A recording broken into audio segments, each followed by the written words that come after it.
Could you please talk about the most common and important reasons that people get rejected when they apply for their student visa? Great question. It actually goes back to everything we were just talking about, lack of preparation. So if you're not prepared for your visa interview, you will for sure get a rejection. Oh my God.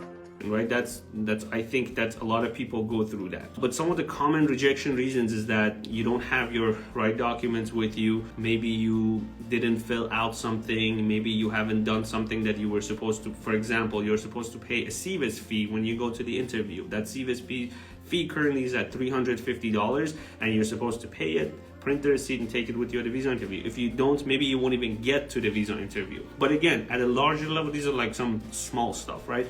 At a larger level, what you're basically required to do is to talk to the officer and let them know about your goals. So if you're not prepared and if you do not know how to answer those questions, that is the number one reason for visa rejections. We have an entire episode, a video episode of this topic, visa rejections, with a former visa officer. So somebody who was a visa officer in actually Ankara and now is retired, and he issued or he rejected thousands of visas and he issued thousands of visas.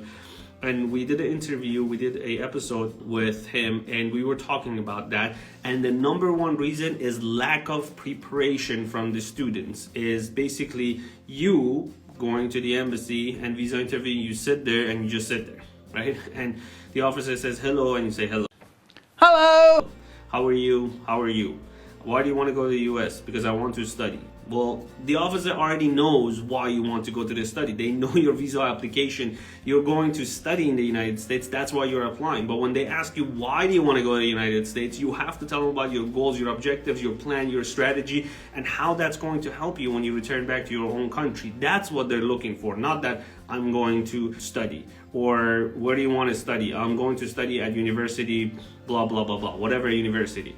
Of course, they already know that. They've reviewed your visa application. They're looking at your I-20 admission, so they know where you're going to study. When they ask you that question, they want to know your goals and objectives that is aligned with that specific university and how that's going to help you in the future. So you have to talk about those things. That's why people get rejected. That's why people not paying attention to those small details, they get rejected, because in their mind, it's not a detail at all. And in their mind, it's very simple. And you just go in front of the visa officer and they ask you a few questions. They give you a visa or not. So lack of preparation is the number one reason why people get rejected.